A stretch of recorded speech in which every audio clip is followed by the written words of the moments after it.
Hi everyone, আগের টিউটোরিয়ালে আমরা প্রমিস নিয়ে আলোচনা করেছিলাম। তার আগেই আলোচনা করেছি কলব্যাক নিয়ে। কলব্যাকের থেকে বেটার অ্যাপ্রোচ হচ্ছে প্রমিস।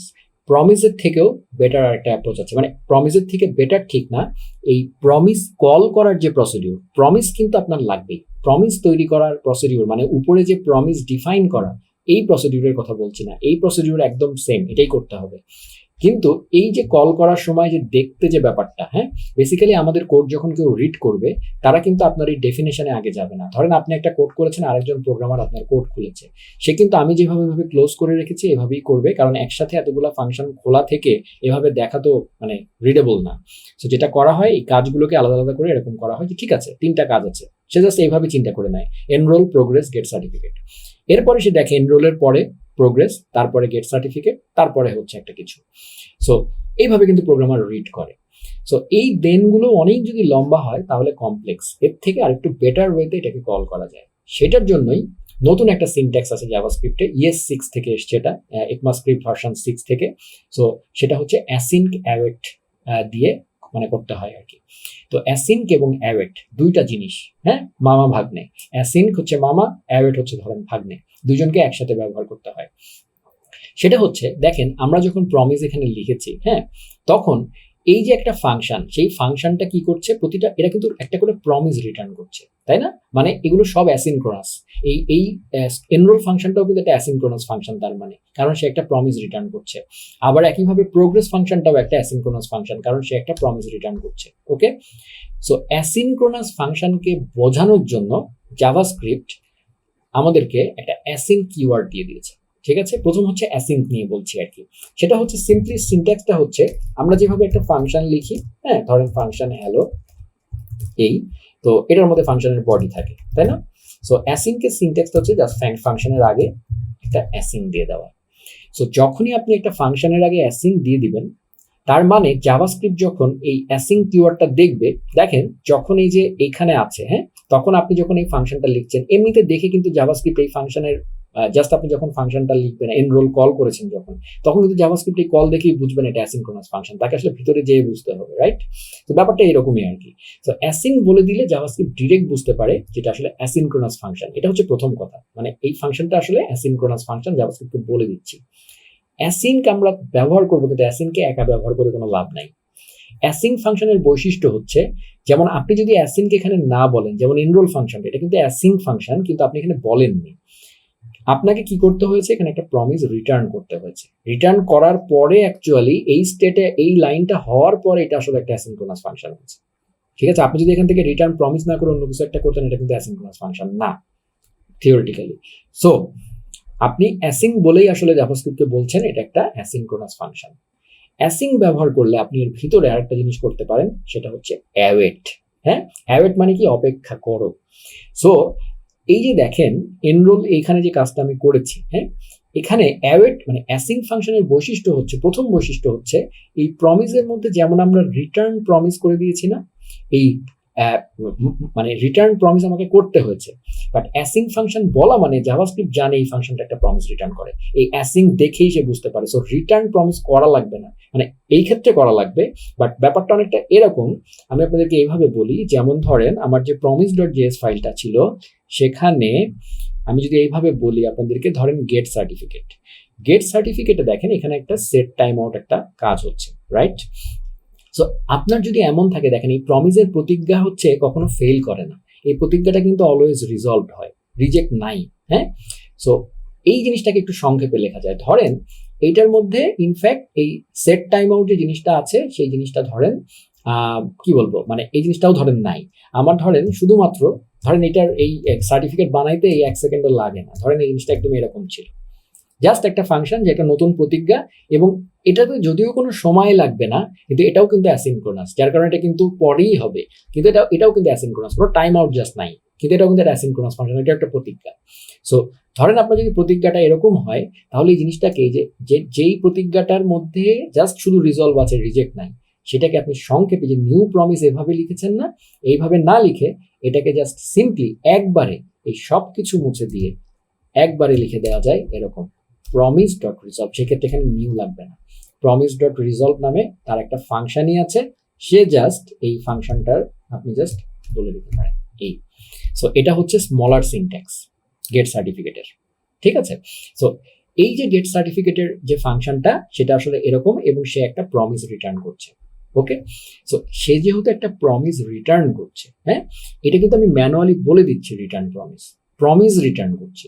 কিন্তু অ্যাসিনক্রোনাস ফাংশনের বৈশিষ্ট্যটা হচ্ছে, বাই দ্য ওয়ে এই জিনিসটা মনে রাখবেন, প্রমিস ডট রিজলভ, এটা আমি বলতে ভুলে গিয়েছিলাম, যার কারণে এটা আমি বললাম। এই এটা আগের মতো করে দিলাম। আচ্ছা, অ্যাসিন ক্যাভেট। আর অ্যাসিন ক্যাভেটের জন্য আমি তাহলে একটা কাজ করি, আগে আমার ইন্ডেক্স ডট এইচটিএমএল এ আমি এই ফাইলটাকে আগে রেফারেন্স করি আউটপুট দেখার জন্য। এই অ্যাসিন ক্যাভেটের কথা হচ্ছে, ধরেন আপনার, আমি জাস্ট ধরেন এই হ্যালো ফাংশনটা কল করছি, হ্যাঁ। আচ্ছা দাঁড়ান, আমি এইভাবে দেখাই আপনাদেরকে। একটা নর্মাল ফাংশন, সে ধরেন রিটার্ন, ধরেন আপনি একটা টেক্সট দিলেন, ধরেন হ্যালো, এখান থেকে একটা টেক্সট রিটার্ন করে দিলেন, ধরেন হ্যালো। তো আপনি যখন হ্যালো কল করবেন তখন ধরেন তাহলে আমাকে কনসোল ডট লগ করতে হবে, যেহেতু ওইটা একটা কিছু রিটার্ন করে। এই, সো আমি এই ফাংশনে কল করার পরে যে আউটপুটটা আসে সেটা আমি কনসোল ডট লগ করছি, সে আসলে হ্যালো রিটার্ন করে, এখানে হ্যালো দেখা যাচ্ছে। এটা একটা নর্মাল ফাংশন। আপনি যখনই এটার সাথে একটা অ্যাসিঙ্ক লাগিয়ে দিবেন, দেখেন এখন সে কি রিটার্ন করে, সে একটা প্রমিস রিটার্ন করে। ক্লিয়ার? সো অ্যাসিঙ্ক ফাংশনের বৈশিষ্ট্য হচ্ছে আপনি এখানে আপনি কিন্তু এখানে কিন্তু এর ভিতরে আপনি কিন্তু এখানে কোনো প্রমিস, নিউ প্রমিস এভাবে লেখেননি। সে কিন্তু রিটার্ন জাস্ট একটা টেক্সট রিটার্ন করেছে। যাই আপনি রিটার্ন করেন না কেন, সেটা যদি প্রমিস আপনি নাও বলেন, সে এটাকে প্রমিস ধরে নেবে। এই হচ্ছে কথা, যার কারণে আপনার এই হ্যালো টেক্সটটাকেও সে প্রমিস ধরে নিয়েছে। দিস ইজ দ্য বৈশিষ্ট্য of async function. So async বলা মানে হচ্ছে জাভাস্ক্রিপ্ট জানে যে this function will definitely return a promise. হ্যাঁ, মানে without digging into the function body, JavaScript এই কিওয়ার্ডটা দেখে বুঝতে পারবে যে এটা একটা অ্যাসিনক্রোনাস ফাংশন, রাইট? ওকে, এইটা হচ্ছে অ্যাসিঙ্ক ফাংশনের প্রথম জিনিস। আর এর সাথে যেটা করতে হয় সেটা হচ্ছে অ্যাওয়েট।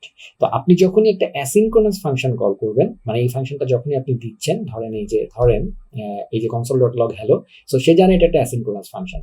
এখন অ্যাসিনক্রোনাস ফাংশনের মধ্যে যে কাজগুলো হবে সেগুলোর তো অর্ডার মেনটেন করতে হবে, কারণ আমরা জানি অ্যাসিনক্রোনাস কাজের অর্ডার আমাদেরকে কন্ট্রোল করতে হয়, কোনটার পরে কোনটা হবে, কারণ তা না হলে তো এলোপাথারি যে যখন শেষ হবে ফাটফাট করে আসতে থাকবে।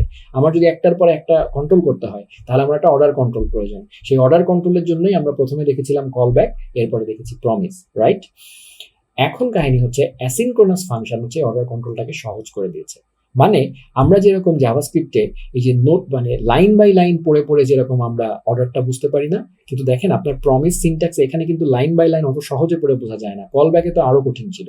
সো ঠিক মানে অ্যাটলিস্ট আপনার ধরেন আপনি প্রথমে লিখলেন কনসোল ডট লগ এ, তারপরে লিখলেন কনসোল ডট লগ বি, এটা যেরকম লাইন বাই লাইন পড়ে মানে স্টেপ বাই স্টেপ বোঝা যায়, সেরকম কিন্তু এই কোডগুলো দেখে বোঝা যায় না, দেন মেন দিয়ে বুঝতে হয় আর কি।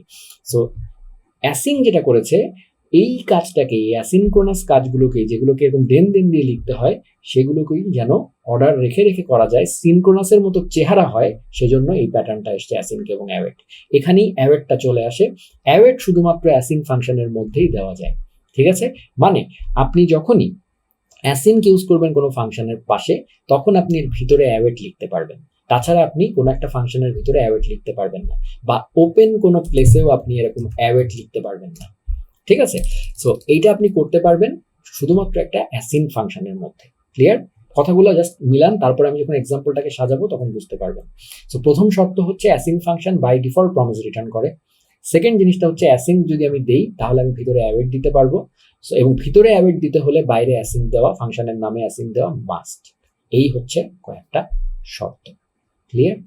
আচ্ছা, এখন আমরা যেটা করব, আমাদের এইটুকু যেহেতু মানে যেটুকু জানি, এইটুকু দিয়ে আমরা এবার আমাদের এই কোডটাকে সুন্দর করব। আমরা এই পুরো কোডটাকে, এই প্রমিস ভার্সনটাকে আমি এখানে নিয়ে গেলাম। এখানে আমার এই যে প্রমিস ডেফিনেশন পার্ট যেগুলো, সেগুলো কোনো চেঞ্জ হবে না, সেগুলো সেম থাকবে। এই জায়গাটায় আমরা একটু মজা করব, এই জায়গাটায় আমরা অ্যাসিঙ্ক অ্যাওয়েট দিয়ে সুন্দর করব। আচ্ছা, সো আমরা এখানে এটাকে একটু আমি কমেন্ট আউট করি, ঠিক আছে? কমেন্ট আউট করলে আমি দেখতে পাবো, তাতে আপনাদের একটু সুবিধা হবে, দেখে দেখে যেন লিখতে পারি। এইটাকেই যদি আমাদেরকে অ্যাসিঙ্ক অ্যাওয়েটের ফরম্যাটে লিখতে হয়, তাহলে আমি যেটা করবো এইভাবে লিখবই। আমরা অ্যাসিঙ্ক অ্যাওয়েট প্যাটার্ন যেহেতু ইউজ করব, যেহেতু অ্যাওয়েট এবং অ্যাসিঙ্ক লেখার জন্য আমার একটা ফাংশন যেভাবেই হোক প্রয়োজন, সো আমি সিম্পলি একটা ফাংশন এখানে নিজের মতো একটা বানিয়ে নেব, এটা অ্যাসিঙ্ক ফাংশন। হ্যাঁ, সেটা হচ্ছে ধরেন আমি দিলাম, এটা যেহেতু কোর্স সিস্টেম পুরো একটা, তো আমি ধরেন ফাংশনটার নাম দিলাম কোর্স। এর মধ্যে আমি অ্যাওয়েট দিয়ে দিয়ে কাজ করতে পারবো আর কি। তো সেই কোর্স ফাংশনটাকে আমি নাম দিলাম, এটা হচ্ছে একটা অ্যাসিং ফাংশন, এটা আমি ডিফাইন করছি। এবং ফাইনালি আমি এই কোর্স ফাংশনটা সিম্পলি কল করে দিব, এবং এর মধ্যেই মূলত আমাদের এই কাজগুলো করবো আর কি, এই জায়গাটায়। তো তার মানে দেখেন কিছুই করলাম না, কিন্তু একটা ফাংশন লিখলাম, সেই ফাংশনটাই কল করে দিলাম, নাথিং এলস। খালি সেই ফাংশনের আগে একটা অ্যাসিং দিয়ে দিয়েছি। যেহেতু অ্যাসিং দিয়েছি, তাহলে আমি এখন ভিতরে অ্যাওয়েট ইউজ করতে পারবো। ঠিক আছে, অ্যাওয়েট ইউজ করা আমার প্রথম কাজ কি, এনরোল ফাংশন কল করা, রাইট? এনরোল ফাংশন যেটা কল করব, সে কি কোনো ভ্যালু রিটার্ন করে? সে জাস্ট কোনো ভ্যালু রিটার্ন করে, তার কোনো ভ্যালুর উপরে পরের স্টেপ ডিপেন্ড করে না। ঠিক আছে, এনরোলের পরেই আসলে প্রোগ্রেস, রাইট? সো আমি তাহলে যেটা করব, অ্যাওয়েট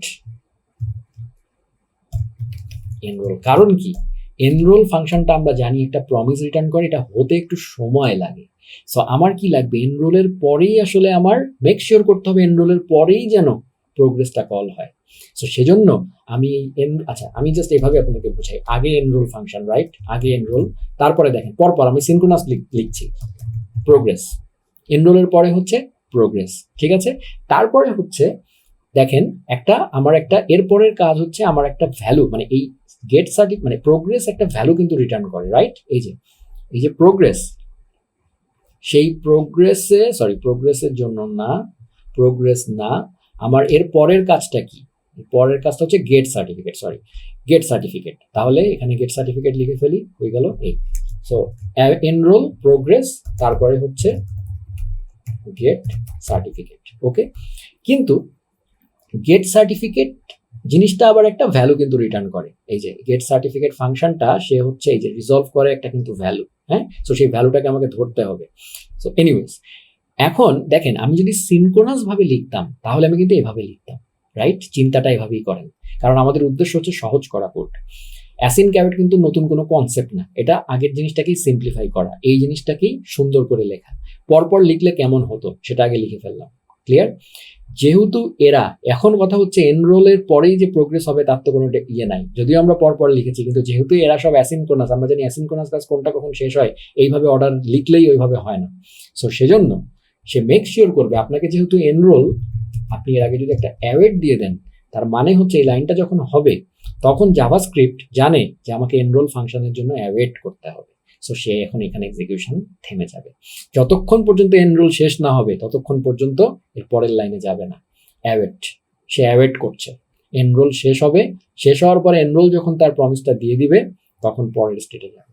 ঠিক আছে, এনরোল যে প্রমিসটা দিয়ে দিচ্ছে, প্রোগ্রেস যেহেতু তার আগের স্টেটের কোনো ভ্যালু নেয় না, সো আমার কোনো ভ্যালু দরকার নাই, এটা শেষ হওয়ার পরে আমাকে মেক শিওর করতে হবে যে প্রোগ্রেস হচ্ছে, তাহলে এর পরের লাইনে প্রোগ্রেসের পরে আমাকে সার্টিফিকেট মেক শিওর করতে হবে। প্রোগ্রেসও একটা প্রমিস রিটার্ন করে, দ্যাটস ওয়াই তার আগেও আমি অ্যাওয়েট দিয়ে দিলাম। তার মানে জাভাস্ক্রিপ্ট কি করলো, প্রথমে দেখলো এনরোল, ওয়েট করছি, শেষ হলো, তারপরে এই লাইনে আসলো, ওয়েট করছে, দেখেন তারপরে কিন্তু ফাট করে গেট সার্টিফিকেটে চলে যাবে না।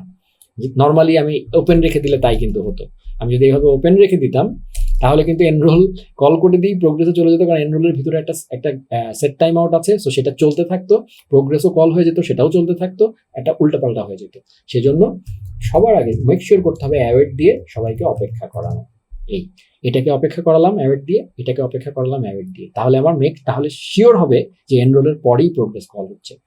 ফাইনালি গেট সার্টিফিকেটের আগেও, গেট সার্টিফিকেটও একটা অ্যাসিনক্রোনাস কাজ, এখানেও এই যে দেখেন প্রমিস রিটার্ন করছে, সো তাহলে এটার আগেও অ্যাওয়েট দিলাম।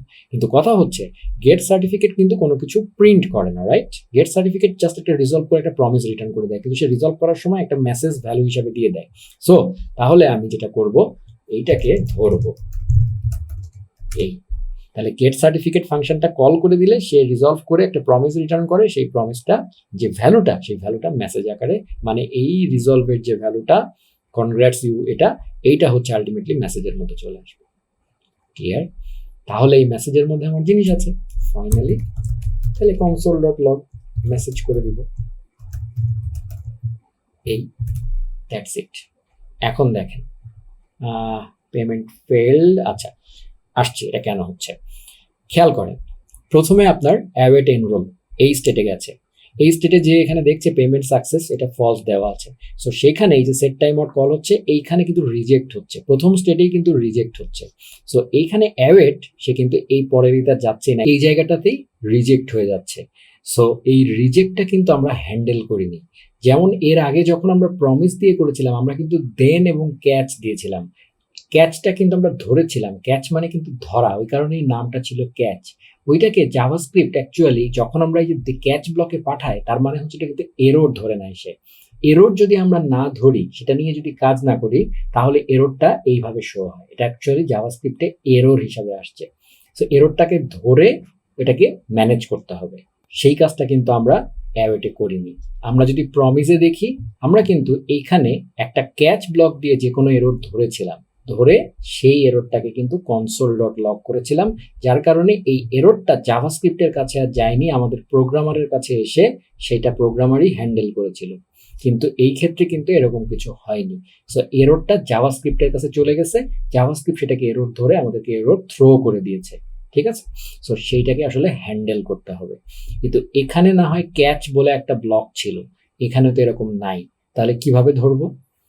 সেই জন্য নিয়ম হচ্ছে অ্যাসিন ক্যাভেটের ক্ষেত্রে নিয়মটা হচ্ছে, যেই কাজটা আসলে ক্যাচের মধ্যে নাই সেই জিনিসটাকে ট্রাই এর মধ্যে দিতে হয়। জাস্ট এই জিনিসটাকে আমরা পুরোটাকে ট্রাই দিয়ে র্যাপ করে দিব, যেখানে কোনো এরর হবে না। এরর লেস একটা জায়গা হচ্ছে ট্রাই ব্লকটা।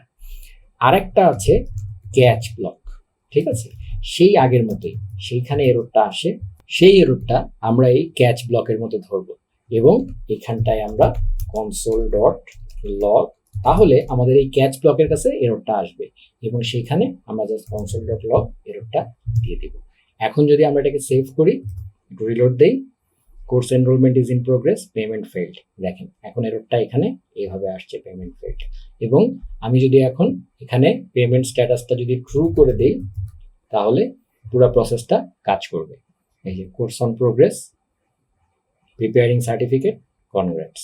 সো তার মানে দেখেন আগের বারের এই যে কোডটা, সেটা এখন সিম্পলিফাই হয়ে এরকম হয়েছে এবং এখানে সিম্পলি আমরা বুঝতে পারছি সিনক্রোনাস কোডের মতো, প্রথমে এনরোল, প্রোগ্রেস, তারপরে সার্টিফিকেট থেকে আমরা একটা মেসেজ পাচ্ছি, সেই মেসেজটা প্রিন্ট করে দিচ্ছি। সো অ্যাসিন ক্যাভেট সিনট্যাক্সটা কত সিম্পল। সো দ্যাটস হাউ আমরা আসলে কতগুলা স্টেপ দিয়ে প্রথমে কল ব্যাক, তারপরে আমরা প্রমিস জানলাম, এরপরে আমরা অ্যাসিন ক্যাভেট সিনট্যাক্সটা জানলাম।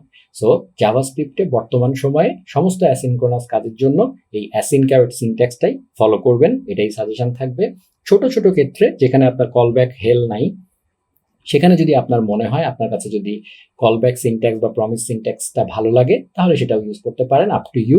বাট সবগুলোই জানা থাকতে হবে, কারণ বিভিন্ন লাইব্রেরি যখন আমরা ইউজ করব, কে কোনটা আসলে আপনাকে ইউজ করতে বলবে সেটার কোনো ঠিক নাই। আপনি এবং ইন্টারভিউতেও আপনাকে যখন জিজ্ঞেস করা হবে, সবগুলোই জিজ্ঞেস করা হতে পারে, জানতে হবে সবগুলোই, প্রতিটাই কাজে লাগে।